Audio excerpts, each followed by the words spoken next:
Assalamualaikum warahmatullahi wabarakatuh. Selamat sore pemirsa sahabat PWLT.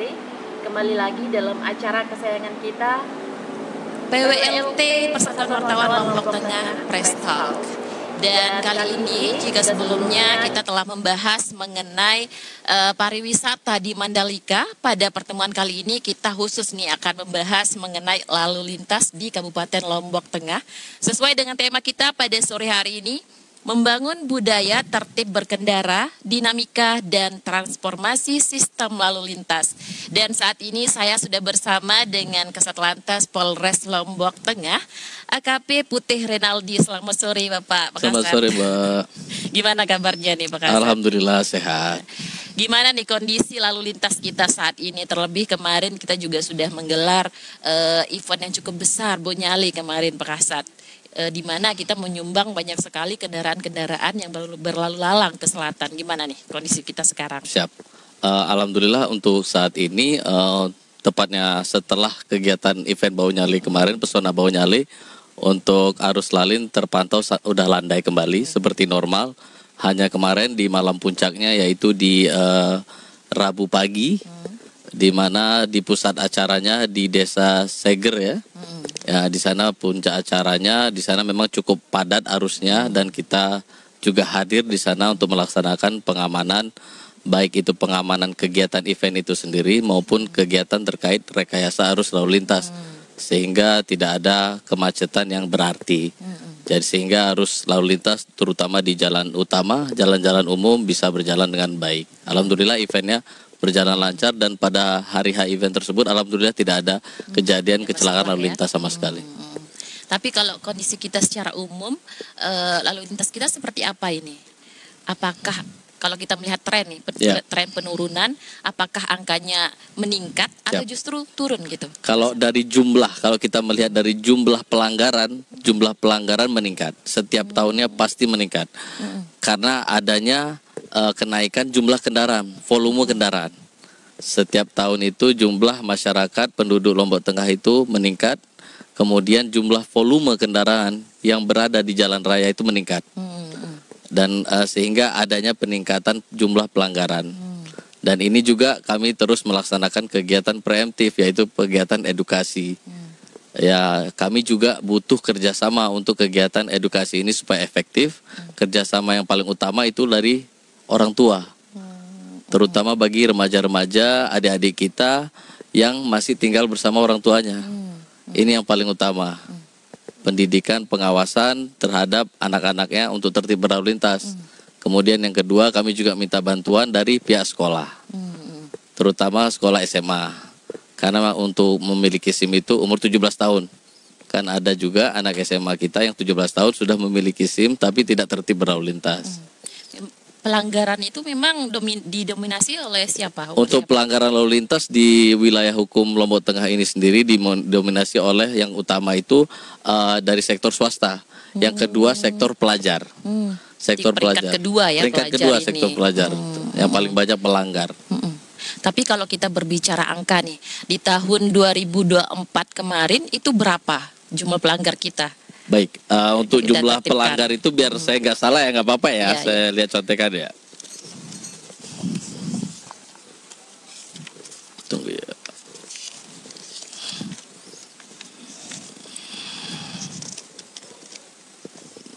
Pelanggar. Baik, jadi kalau dari tahun 2023 itu ada sekitar 4.000 pelanggaran. 4.000-an ya. Pelanggaran yang terutama didominasi oleh sektor swasta kemudian pelajar. Tahun 2024 itu ada 4.800 pelanggaran. Meningkat ya. Meningkat. Kurang lebih meningkat sekitar 800 pelanggaran.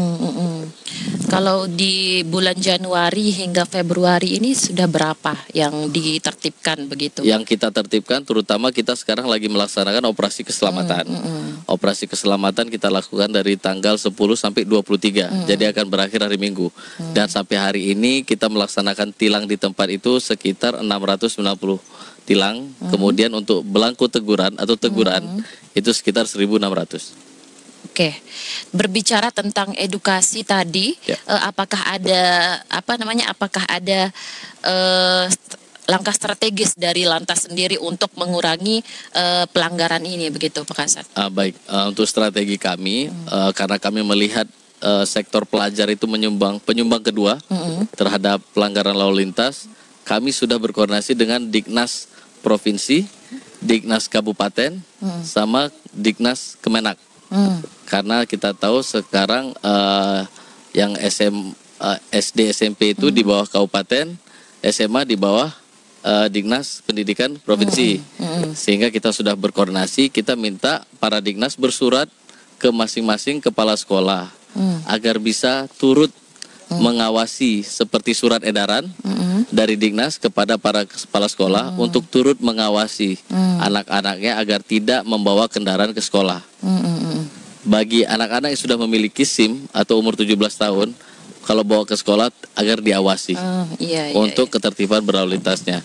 Kemudian karena kan sekarang kalau sekolah-sekolah memang sudah melarang, tapi banyak anak-anak ini parkir kendaraan di luar sekolah-sekolah. Di rumah warga biasanya. Makanya kami juga meminta dalam surat edaran tersebut untuk kawasan di sekitar sekolah, untuk para kepala sekolah dan guru-guru juga ikut membantu mengawasi. Oke, berarti selain orang tua juga sekolah ya, pendidikannya. Benar. Kalau edukasi yang lain seperti sekolah, orang tua, apa yang kreativitas nih yang dilakukan dari Lantas sendiri untuk mengedukasi kaula muda kita gitu kaula di muda luar kita. sana?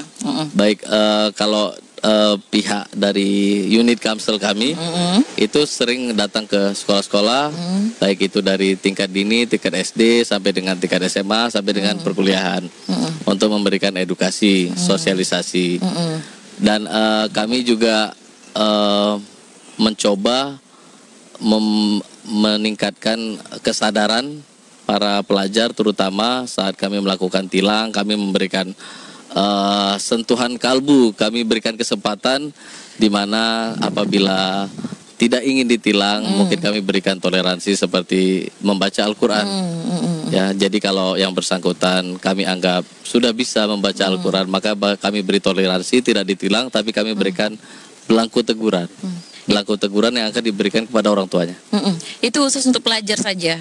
Tidak, untuk semuanya. Untuk semuanya ya. Tapi terutama sebagian besar pelajar yang memang tidak menggunakan helm. Yang saya bilang tadi, sektor kedua kan yang paling banyak penyumbangnya pelajar. Tapi untuk semua kalangan untuk tilang syariah. Ini sangat menarik ya pemirsa, di mana pada saat tilang itu pelajar diberikan diberikan edukasi berupa membaca Al-Quran begitu. Apakah ini akan selalu diterapkan sampai bulan Ramadan nanti itu? Insya Allah akan terus berlangsung program ini, karena sesuai arahan Pak Kapolres juga. Dan alhamdulillah dari respon masyarakat juga cukup positif, sehingga akan kami terus terapkan periodik ke depannya. Oke, kalau ini kan sebentar lagi bulan Ramadan nih Pak Kasat. Biasanya kalau bulan Ramadan itu sangat rentan sekali dengan pelanggaran-pelanggaran, terutama dari kaum muda nih Pak Kasat, seperti balap liar, kemudian kanal pot yang gitu. Gimana nih langkah dari Lantas sendiri, persiapan yang telah dilakukan? Baik, untuk bulan puasa kami nanti kan ada kegiatan namanya patroli Blue Light. Itu patroli khusus untuk di jam-jam sahur. Karena kan rata-rata kalau di bulan puasa itu kaula muda itu keluar pada saat sahur on the road lah. Tapi mungkin dengan aktivitas yang kurang positif lah, yaitu balap-balapan, trekking-trekkingan dengan kendaraan yang tidak sesuai spektek atau dengan menggunakan knalpot brong. Mungkin nanti kami intensifkan kegiatan patroli Blue Light itu pada jam-jam sahur on the road gitu. Itu untuk mengantisipasi kegiatan balap liar. Tetap patroli berarti tetap untuk jam-jam sahur. Di Praia saja atau juga pasti di seluruh wilayah Lombok Tengah, di wilayah selatan, di wilayah utara, semuanya. Oke. Berbicara tentang edukasi pemirsa yang membuat saya senang, dan mungkin juga sahabat PWLT di rumah, ini Lantas sendiri membuat kreativitas berupa mengedukasi melalui sosmed ya, Pak Kasat, di Instagram. Benar, di Instagram. Di sana kita bisa lihat berbagai macam cara edukasi, mulai dari drama pendek, Pak Kasat ya, betul ya. Benar. Kemudian ada juga melalui kata-kata hari ini, pokoknya yang lagi Iya. tren lah Iya, gitu. iya, iya. Nah itu sebenarnya terinspirasi dari mana Pak Hasan sampai membuat seperti itu? Apakah mungkin dari pihak polisi yang dari luar atau dari mana begitu Pak Hasan? Yang pasti kalau bilang terinspirasi melihat tren, melihat tren kaula muda sekarang, apa yang tren di TikTok, apa yang di tren di Reels di Instagram, itu yang kita mencoba tiru dan modifikasi dengan versi kita sendiri dengan pesan Kamtibmas. Kita yang pasti meniru seperti ngomong bahasa Thailand terus Iya. tiba-tiba artinya pesan Kamtibmas atau pesan tertib berlalu lintas. Kita kan hanya meniru Iya. dan memodifikasi menjadi kata-kata kita sendiri. Itu personel kita sendiri ya yang Iya, itu berperan personil itu. asli, personil Satlantas sendiri. Luar biasa ya. Berarti multi talent itu Pak Hasan ya. Iya, komedian juga dia. Oke. Kemudian tantangan terbesar nih dari kita Pak Kasat dalam menertibkan dalam menegakkan hukum gitu bagi pelanggar-pelanggar ini apa sih gitu? Benar. Sebenarnya yang paling penting dari semua pelanggaran itu adalah pelanggaran tidak menggunakan helm. Itu yang saya lihat mayoritas pasti tidak menggunakan helm. Pelanggaran itu. Maksudnya yang lain ada pelanggaran tidak menggunakan spion atau Surat-surat ke gitu surat-surat ya, yang ada. tidak lengkap. Tapi di antara seluruh pelanggaran itu pasti pelanggaran yang paling kasat mata tidak menggunakan helm. Ini yang saya lihat masih kurangnya kesadaran masyarakat pentingnya penggunaan helm, terutama di Lombok Tengah. Jadi sedangkan kita tahu bahwa di kecelakaan itu terjadi fatalitasnya itu akan meningkat apabila tidak menggunakan helm. Kalau pentingnya helm itu, kalau kita menggunakan helm apabila kita terlibat kecelakaan lalu lintas, insya Allah kemungkinan kita untuk menjadi selamat itu lebih tinggi gitu loh. Itu yang saya coba sampaikan berkali-kali. Yang paling penting itu menggunakan helm. Karena itu yang paling bahaya. Kalau sudah terbentur dengan kepala kan saat kita kecelakaan itu kemungkinan selamatnya kecil karena sangat sensitif di area kepala. Maksud saya itu yang paling penting, terutama untuk seluruh masyarakat. Saya himbau wajib minimal menggunakan helm kalau keluar dari rumah. Itu juga untuk kepentingan diri kita sendiri. Benar, ya, Pak kepentingan Kasat, ya? diri kita sendiri. Oke. Kalau ada nggak aturan terbaru nih dari Lantas sendiri? Mungkin evaluasi juga dari pelanggar-pelanggar yang sebelumnya, pelanggaran gitu. Untuk secara aturan dan ketentuan undang-undang pelanggaran lalu lintas belum ada. Belum ada. Masih sama Undang-Undang Lalu Lintas tahun 2009. Belum ada aturan baru, tapi yang penting masyarakat itu harus lebih peduli, terutama para pihak terkait yang saya bilang tadi, orang tua, pihak sekolah, itu harus terus saling mengingatkan anak-anak siswanya, anak-anaknya di rumah, pada bapak ibunya, tolong diingatkan kalau keluar rumah pakai helm. Apabila anaknya menggunakan roda 2 terutama, tolong diwajibkan pakai helm. Karena sebagian besar ketika ditilang, ketika kita tanyakan kenapa tidak pakai helm, mereka bilangnya pasti selalu ada di rumah, Tidak dipakai. Tapi kenapa gitu. tidak dipakai? Tapi saya pernah membaca sebuah penelitian pada tahun 2017 kalau nggak salah yang dilakukan di Yogyakarta, Universitas UGM kalau saya tidak salah. Itu ada 4 faktor orang Indonesia ini mayoritas di seluruh wilayah Indonesia itu malas menggunakan helm. Yang pertama itu belum tahu apa itu fungsinya helm. Yang kedua belum ada motivasi untuk menggunakan helm itu. Iya. Yang ketiga itu bagi kaum remaja itu rata-rata males menggunakan helm itu karena takut rambutnya itu rusak. Iya betul. Kalau yang cewek, yang cowok mungkin udah pakai minyak rambut, takut rambutnya itu rusak. Iya. Itu berdasarkan penelitian. Yang keempat itu katanya harga helm terlalu tinggi, mahal. Menurut saya sekarang udah banyak yang murah-murah ya. Malah yang second masih bagus sekarang yang SNI kan? Iya, sebenarnya berdasarkan penelitian itu sih 4 faktor kenapa orang Indonesia mayoritas males menggunakan helm. Iya.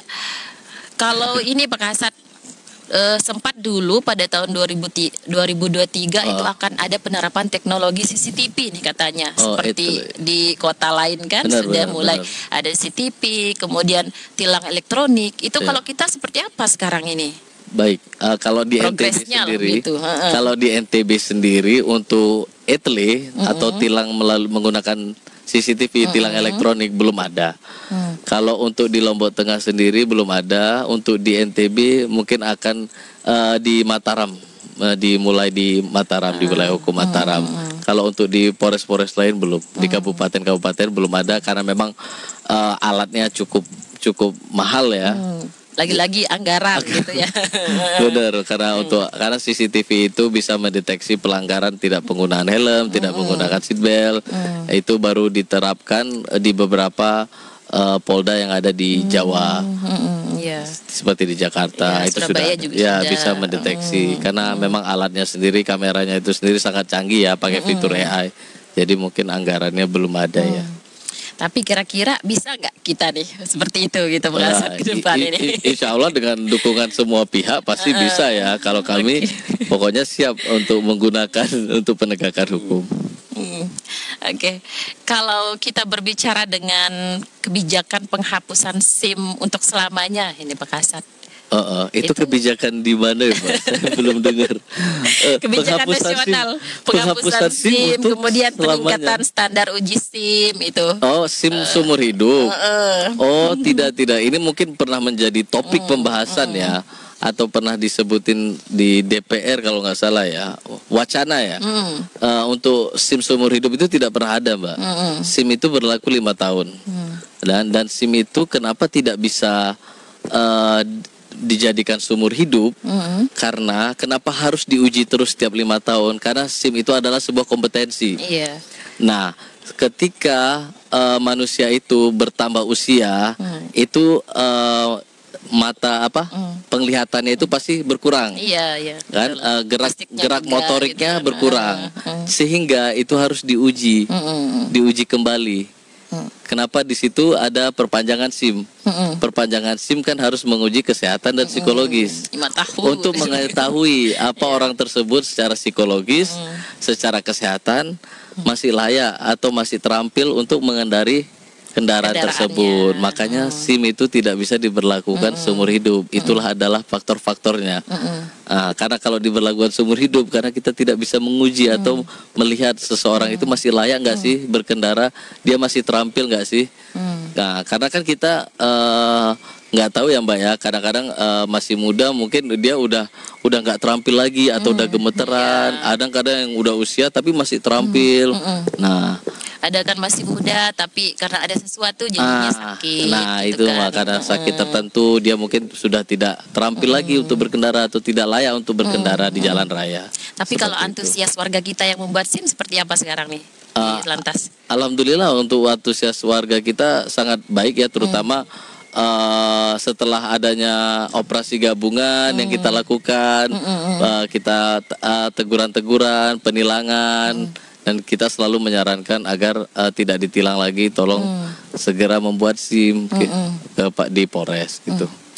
Kan kemarin-kemarin ada kebijakan pembuatan SIM gratis untuk pedagang keliling ya Pak Kasat ya. Itu masih sampai sekarang Pak Kasat. Jadi program itu kita lakukan tahun lalu Mbak ya.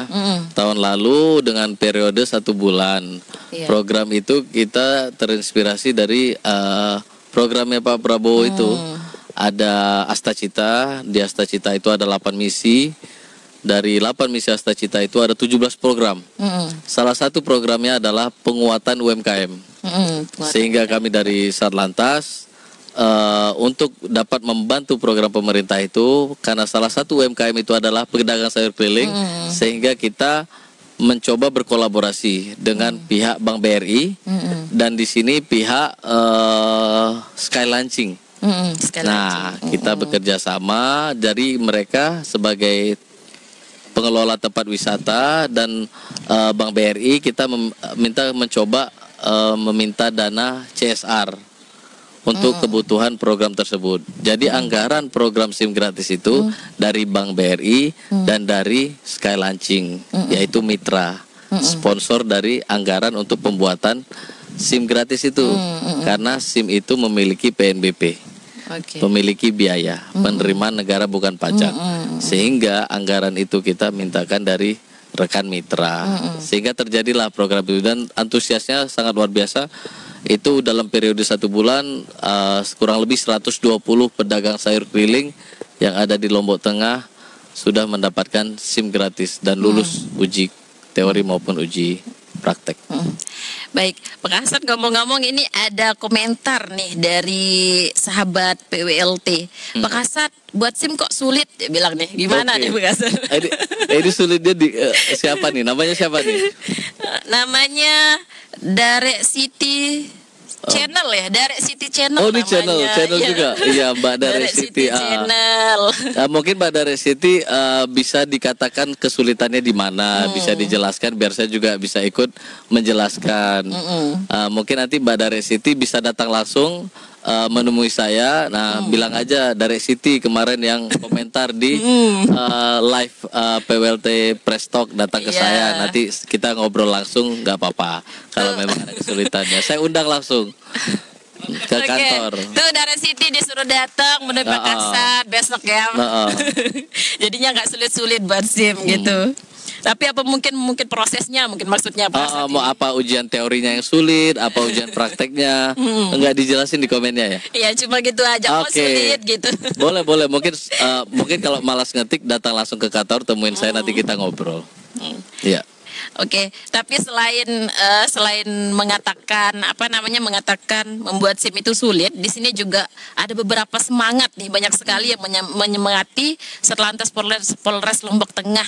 Ada yang bilang, bravo Satlantas, utamakan keselamatan sebagai kebutuhan. Ayo kita orang tua gitu yang menyemangati. Itu mungkin bisa menjadi inspirasi atau semangat lagi nih Satlantas untuk terus bekerja ya. Terima kasih. Oke.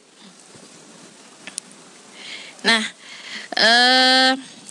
kalau ini Pak Hasan, tadi kan ada juga pembuatan SIM gratis, menyambung yang tadi dulu ya, membuat SIM gratis untuk pedagang keliling. Itu berapa lama kemarin itu Pak Hasan? 1 bulan periodenya. 1 bulan. Iya. Berapa pedagang yang dibuatkan dalam 1 bulan ini? Kurang lebih kita membuat SIM untuk 120-an pedagang sayur keliling yang sudah mendapatkan SIM gratis. 120-an. Benar. Dan itu bebas biaya ya Pak? Bebas biaya, tapi tetap untuk mengikuti persyaratan ujian teori dan praktek. Ya. Ada yang lulus, ada yang enggak atau gimana? Ada yang tidak lulus juga. Kenapa? Yang bagian tidak lulus itu kita berikan kesempatan 3 kali. Beliau datang lagi, tapi kalau memang udah 3 kali tidak lulus, ya mohon maaf. Kalau kita memberikan begitu saja, takut malah membahayakan di jalanan. Iya, membahayakan diri juga. Benar. Apalagi setiap hari itu bergerak gitu kan, berjualan gitu. Benar. Jadi program ini bukan hanya judulnya SIM gratis, memang SIM-nya gratis dari biaya, tapi persyaratannya Anda harus lulus ujiannya. Jadi ujiannya, SOP-nya tetap dilalui dan SIM-nya bebas biaya kita berikan. Dicetak secara tanpa biaya. Itu tujuan. Kembali lagi tadi mengenai pelanggar nih Pak Hasan. Rata-rata pelanggar kita itu masalah di mana sih? Apa helm? Apa memang surat-surat yang tidak lengkap? Itu kebanyakan di apanya gitu? Ya, mayoritas itu kasat mata aja pelanggar kita. Kalau kita mungkin sekarang kita bisa lihat juga keluar ini, pasti mayoritas yang kasat mata itu adalah tidak menggunakan helm ya. Itu pelanggaran yang paling kasat mata. Dan itu terutama yang lumayan banyak itu mayoritas helm itu. Sedangkan helm itu kan sangat penting seperti yang saya katakan, untuk menurunkan fatalitas kecelakaan. Penggunaan helm itu sangat penting.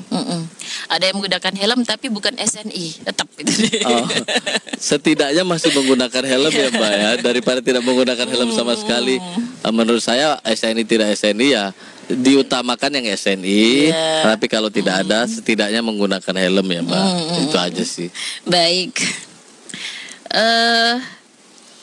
Kemudian nih, efek program edukasi yang telah dilakukan dari Lantas itu seperti apa efeknya sekarang? Edukasi yang sudah dilakukan baik melalui sosial media, kemudian pendekatan tadi ke sekolah, kemudian juga pendekatan secara langsung pas pas razia terjadi gitu. Seperti apa efek yang sudah dirasakan? Kalau efek secara data dibandingkan angka kecelakaan dari tahun 2023 dibandingkan 2024 menurun dari jumlah angka kecelakaan lalu lintas. Kemarin juga saat press release akhir tahun di Polres, ada rekan-rekan juga yang hadir, itu kita sudah sampaikan bahwa secara jumlah angka kecelakaan lalu lintas itu alhamdulillah menurun dari tahun sebelumnya. Mungkin ini menurun sekitar 30 30%. 30%. Nah, ini juga mungkin sebagai wujud nyata dari keberhasilan dari sisi preemptif edukasi, preventif pengaturan, penjagaan anggota di lapangan, dan kegiatan represif ya, tindakan penilangan dan lain sebagainya. Tapi kalau laka lantas ini sendiri sebagian besar disebabkan karena apa ini Pak Kasat? Laka lantas kalau di Lombok Tengah ini sendiri sebagian besar disebabkan oleh human error ya. Kebanyakan itu melanggar rambu-rambu lalu lintas, kemudian yang kedua melebihi batas kecepatan, dan kadang-kadang ada juga masih sering terjadi di wilayah Lombok Tengah itu out of control, jadi tidak ada lawannya, tiba-tiba nabrak trotoar sendiri, dia jadi laka tunggal, masih sering terjadi. Jadi sebenarnya sebagian besar itu disebabkan oleh human error. Tapi gimana tanggapan Pak Kasat mengenai fenomena di masyarakat kita yang masih menggunakan bak terbuka nih Pak Kasat? Iya benar. Saya lihat itu mungkin sudah jadi kebiasaan ya untuk masyarakat, terutama yang saya lihat di Lombok Tengah ini, apalagi kalau saatnya libur panjang untuk membawa keluarga ke pantai menggunakan pick up bak terbuka dan mengangkut keluarganya di belakang pick up ini sendiri. Memang ini sangat berbahaya dan kita sudah berapa kali menghentikan dan menghimbau dan menilang untuk terutama kemarin saat akhir tahun, liburan Natal kemarin akhir tahun 2024 itu kita sudah menindak beberapa bak terbuka yang menuju pantai. Tahun baru biasanya banyak sekali. Memang paling banyak itu saat ada kegiatan keluarga atau libur akhir pekan, itu banyak sekali memang.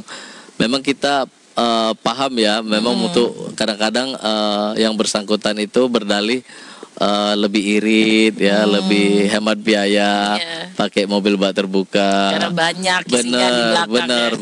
Benar. Tapi memang secara kita terus menghimbau secara aturan ini salah. Kemudian yang kedua secara keselamatan ini sangat membahayakan baik bagi pengendara maupun bagi penumpang yang ada di bak.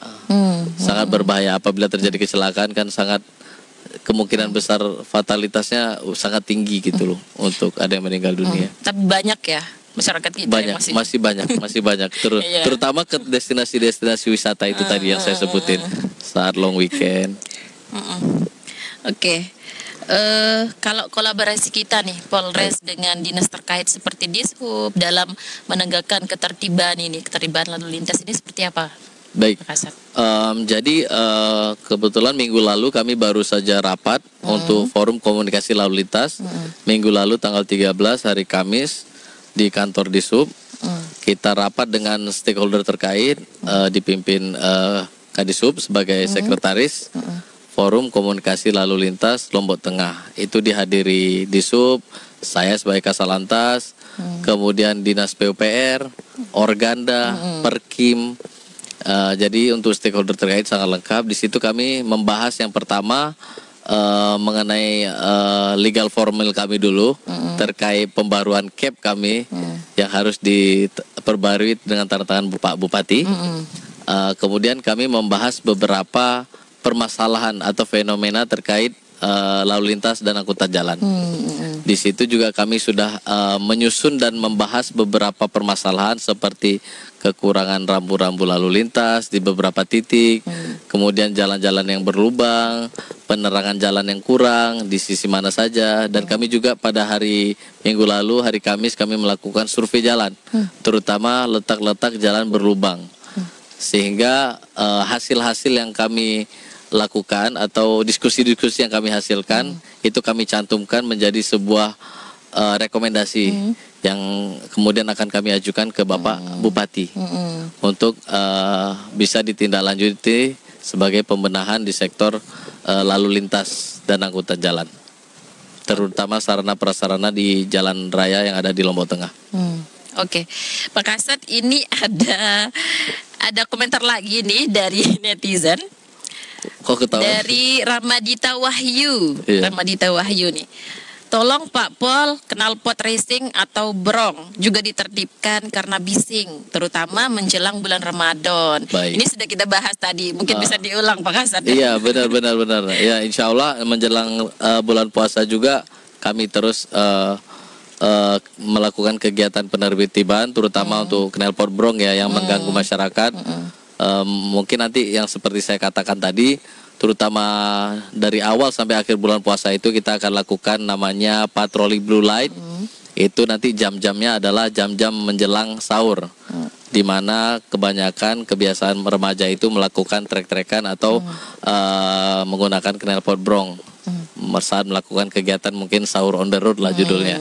Tapi gitu. juga sering dilakukan saat sore menjelang buka tarawih puasa. ini, Pak Kasat. Benar. Yang orang lagi taraweh malah suara Iya bisik-bisik. benar. Iya benar. Itu juga akan kami antisipasi karena akan untuk biar tidak mengganggu ketertiban warga masyarakat kita yang menggunakan melaksanakan ibadah sholat taraweh. Oke, satu lagi Pak Kasat, terkait kolaborasi yang Ya, tadi ya. dengan dinas terkait itu, gimana nih tanggapannya mengenai, ada kan tadi sebut penerang jalan. Iya, benar. Seperti yang kita ketahui di bagian selatan, terutama bypass itu Benar. kan penerang jalannya sangat minim, malah sekarang sudah gelap sekali. Benar, Itu iya. kemarin pas bau nyale itu menjadi keluhan warga yang lewat ke sana. Benar. Gimana tanggapannya Pak Kasat mengenai Benar. itu? Kemarin hal itu juga sudah kita bahas dan kita sudah menyampaikan hasil survei kita beberapa ruas jalan yang memang perlu penambahan penerangan jalan umum sehingga masyarakat bisa nyaman berkendara dan terhindar dari hal-hal yang tidak diinginkan. Sehingga sudah kita akomodir jadi sebuah rekomendasi oleh Bapak Kadisub selaku sekretaris dan insya Allah akan kita sampaikan ke Bapak Bupati. Itu bagi ruas-ruas jalan yang kategorinya jalan kabupaten. Iya. Jadi namanya jalan itu kan ada jalan provinsi, kabupaten, nasional. Betul. Untuk jalan nasional dan jalan provinsi kita juga sudah mengakomodir titik-titik yang aspalnya lubang atau kurangnya rambu-rambu lalu lintas, baik itu jalan penerangan jalan umum. Kita sudah datakan dan kita koordinasi dengan pihak Dinas PUPR agar bisa dikomunikasikan dengan balai jalan di level nasional maupun provinsi. Sehingga karena masing-masing kewenangan dan alokasi anggarannya berbeda kan. Yang jalan kabupaten ada di Pemda, yang jalan nasional ada di pusat, yang jalan provinsi ada di provinsi. Oke. Betul. Mungkin ini terkadang yang masih kebanyakan kita yang kurang paham ya Mbak ya. Ini ada jalan berlubang, protesnya ke ini kan.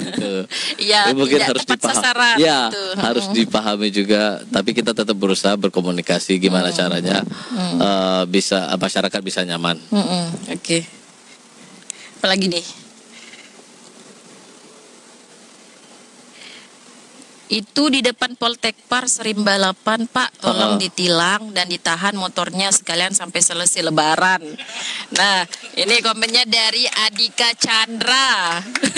Ditilang sampai selesai lebaran katanya Pak. Adika Makassar. Chandra. Adika Chandra ini. Balap liar dapat kata Bupati sudah berkurang Pak. Semoga di bulan puasa nihil balap liarnya Pak gitu. Amin, amin. Oke, kita apresiasi dulu untuk Pak Kasat Polres Lombok Tengah yang sudah hadir dan memberikan kita edukasi pada hari ini. Pak Kasat, mungkin terakhir ada saran kepada masyarakat dan sekaligus himbauan gitu kepada masyarakat kita. Iya, kepada seluruh masyarakat Lombok Tengah, apabila keluar dari rumah berkendara terutama roda 2 agar selalu menggunakan kelengkapan berkendaranya terutama helm. Karena helm adalah yang paling penting untuk keselamatan rekan-rekan semua, Bapak Ibu, adik-adik. Dan untuk para orang tua yang memiliki anaknya dan anaknya mau keluar menggunakan kendaraan, tolong diingatkan untuk melengkapi persyaratan dan kelengkapannya. Untuk orang-orang tua juga yang yang anak-anak yang masih sekolah, para guru-guru, tolong membantu kami untuk turut mengedukasi para pelajar ini agar tidak menggunakan kendaraan roda 2 ke sekolah, untuk turut ikut membantu mengawasi kami untuk mengedukasi adik-adik kita agar tertib berlalu lintas, dan yang belum berusia 17 tahun tidak menggunakan kendaraan ke sekolah. Saya rasa itu saja. Oke. Mungkin ada closing statement dari Kasat sendiri? Lombok Tengah zero knalpot brong. Ya, baik pemirsa, tidak terasa sudah 1 jam, sekitar 1 jam kita sudah berbincang dengan Kasat Polres Lombok Tengah, Kasat Lantas begitu, dan akhirnya sekali lagi untuk pelanggaran sendiri dimulai bukan hanya tugas dari kepolisian sendiri untuk menertibkan lalu lintas dan pelanggaran yang ada, melainkan dari orang tua begitu. Oke, Pak Kasat, terima kasih sudah hadir di sini, dan sampai jumpa pada pertemuan berikutnya. Assalamualaikum warahmatullahi wabarakatuh. Assalamualaikum.